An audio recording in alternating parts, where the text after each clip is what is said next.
This is the best phone ever made. Samsung Galaxy Note 4. Gong.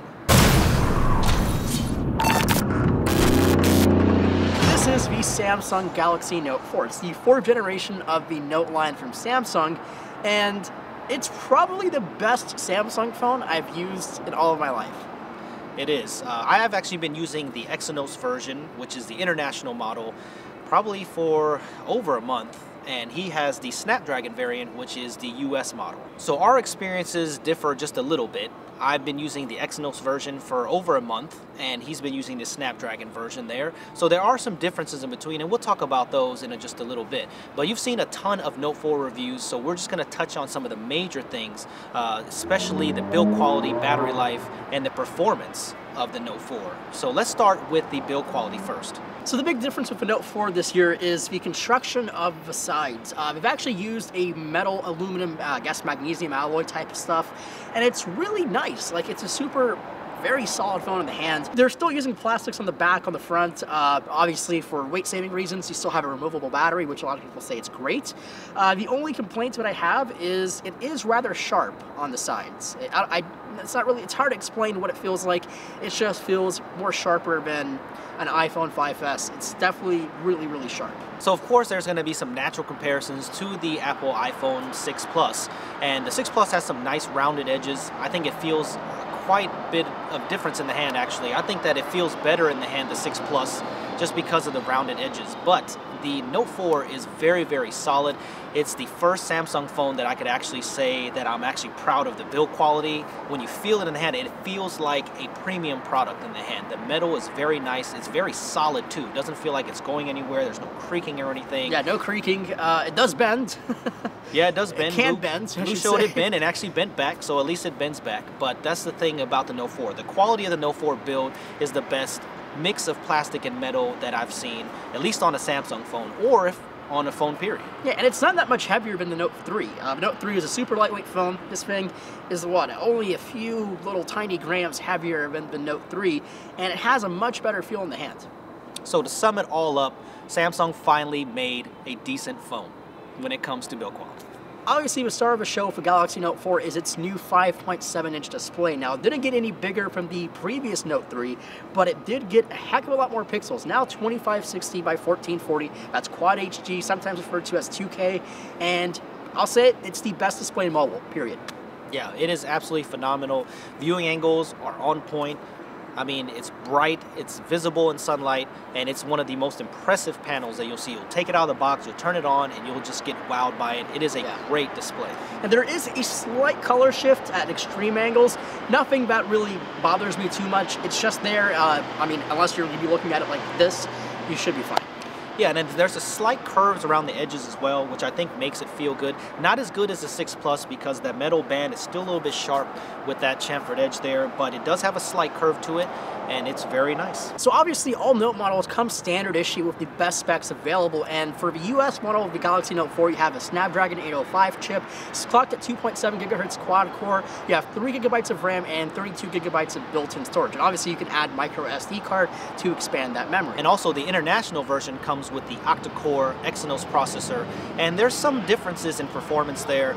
Actually, the Exynos processor, for the first time, it's not the laggiest. Usually, every Exynos processor version that come, even with the Samsung Galaxy S5, all the prior Note models, it's always been slower than the Snapdragon. And you can see it a little bit in the Exynos model, but it's not as noticeable this time. But it looks like the Snapdragon 805 version definitely performs better. One of the signature things of a Note phone is to have a big battery life, mainly for that big screen, but also to give you all-day or even 2-day battery life. Note 4 on both models has a 3,220 milliamp hour battery, and on the 805 chip, I've been getting an average between 5 to 6 hours of on-screen time, and Danny has a different experience with his Exynos chip. The Exynos chip has been it's really variable. Like some days I'm getting, and if you follow me on Twitter, you would saw that, I'm getting 6 to 6.5 hours of on-screen time, but then some days I will get 4 hours or 3.5. Like it was really, really inconsistent, but there's been a few software updates that have been pushed out and it's actually increased it a little bit. It's more consistent now, but I'm getting right around 4 to 5 hours of on-screen time. For some, they might say that's not enough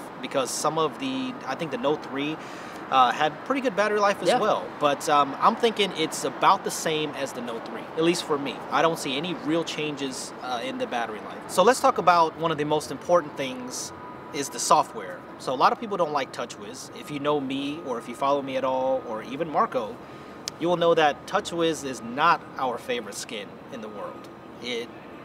This is no exception at all, at least for me on the Exynos side. After using it for a couple weeks, I noticed that TouchWiz bog. You get that animation shift a little bit, and where things are starting to lock up a little bit, and it's still present in the Note 4, which I hate to say. Yeah. Honestly, I don't think I had the exact same lag issues on the 805, on the Snapdragon processor, but there's definitely, it's not as quick as it was brand new, and obviously it would be a lot quicker if it had stock Android. That would be great, but it's not going to ever happen because that's Samsung.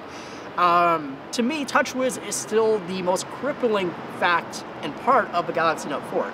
I think it takes more battery life. I think if this thing didn't have TouchWiz, the battery life would be easily 2 days, because 3,220 mAh is a big battery. And in my eye, the iPhone 6 Plus still beats this thing in terms of battery life. When it comes to day-to-day battery life, I totally agree. But the biggest thing about TouchWiz is I just hate the menu system. I just hate how you have to dig into something. I swear just now we had to look at something for settings, and you have to hit at least 3 or 4 things to get to where you want to go. They still need a better aggregation of the menu system. There's too many features, at least in my opinion. I never use any of those things, and I just think they need to simplify TouchWiz to where it makes it easier for the user. Because even for the end user, the normal person or the average consumer, I think they will be very confused on all of the different things. The menu's too hard to get into, and it's just too much. They just need to simplify it. But I guess if you could say it, it's still the best version of TouchWiz, I guess, that's ever been on a phone, but that's not saying anything. Yeah, but I honestly think the reason why it's the best version of TouchWiz is because it's considerably faster than the Note 3. And just a quick thing to Samsung is, just make a Google Play edition of it. You don't even have to kill off your TouchWiz department. I mean, I know it's a lot of jobs, but keep your TouchWiz phone, sell them to carriers, but make a Google Play edition of this phone, and I promise you, even if it's $800, people will buy it. And I totally agree with that as well. I think that a Note 4 Play Edition, people would eat it up. But I mean, not for everyone, but I think for the geek in us, we really like that, just to have stock Android on there. But I think the problem is that it would be missing the pen features, or they would have to write in the pen features, and that could be an issue, which we need to talk about a little bit, because there are improvements to the pen software and also to the pen itself. And I found myself using it a little bit more, but me personally as a user, I don't use the pen very much. Yeah, honestly, I've used it once or twice for Action Memo, and that's just only because I did it for a video. I would rather have the pen removed and have this flush. That's a big thing. I don't know, no one talks about it, but why can't we just have a flush Note 4? No pen. Even make a pen, but make a flush, because this is not flush at all. Yeah, and some people really like the pen. I think they use it all the time, and I think that's what some people actually buy the Note 4. It's just not for us. But there are some cool little things. I think you can highlight big text or like paragraphs with the pen now, and you can do some other features. It's got some intelligent features where you can crop and take pictures of different things, but I just don't use the Note as a scrapbook tool or anything like that, so I didn't find it very helpful at all. But that's just you. I mean, do you use the pen? Let us know in the comments. And now it's time to talk about the Samsung Galaxy Note 4 camera. That's camera in the world. OIS. Big addition to the Note 4 this year, because we've always been kind of wanting that. Even the Samsung Galaxy S5 had a great camera. Note 3 had a pretty good camera, but we were always missing that stabilization. And let me tell you, the stabilization on the Note 4 is absolutely fantastic. And I found it to be actually better than the 6 Plus OIS. I think it's not as aggressive. It's very smooth when you're actually holding it in your hand. I think it's one of the best optically image stabilized cameras on the cell phone market right now. Yeah, and the images out of this thing are pretty phenomenal. 16 megapixels. I mean, the Galaxy S5 had a great camera, had no OIS, but it recorded great 4K video. I mean, he's used it to record videos. We've used it to record videos. Our GH4 unboxing was recorded for Galaxy S5, believe it or not. And it's a great camera. Colors are freaking fantastic. Dynamic range is phenomenal. Like, We were in Singapore a couple weeks ago, and just the photos coming off of Note 4 were just really great. I mean, it kicked the butt off the iPhone. Yeah, I think the dynamic range is higher, and I think the HDR mode is pretty good as well. Now, the only problem that I think I see with the Note 4 is that it's pretty aggressive when it comes to the sharpening effect when it comes to the photos. Now, it looks a little bit better when you put it onto the desktop and you look at it, but it definitely has an over-sharpening feel to over-processing. It processes a little bit too hard, it's a little bit aggressive on that side, but I think still the images and the videos, they look good. Now, the problem that I've had with the Exynos version is that the images are definitely cool and they got some color replication issues, and I don't think he's having that at all. Not at all. These are just as natural as the iPhone, and they look a little bit better than the iPhone. So you're gonna have some variation. I have been getting software updates though, and that could be fixed by the time that you're seeing this video. But the good thing is you do have manual control over a lot of the settings, ISO and different things that you could play with, but auto mode is going to do fine. Low light performance on the Note 4 is a little bit disappointing to me, in my opinion, from what I've seen. Especially on the Exynos version, I found the colors to be completely off when it goes into low light performance. It just falls apart. I'm not quite sure about the Snapdragon version, but the Note 4 low light is just not that great for me. It's fine. To me, it's fine. Not as good as the iPhone, but it's fine. So there you go. So now that if you're buying a US version, you don't have to worry about that. But the focus is fast. That's the one good thing. Shutter speed is fast. And the 4K video that comes off of it is absolutely phenomenal as well. On my channel, I've done a few samples where I'm just holding it in the hand, and the OIS is very, very good. You could easily do a handheld video at like a kid's birthday party or anywhere, and I think you'll be fine with the Note 4.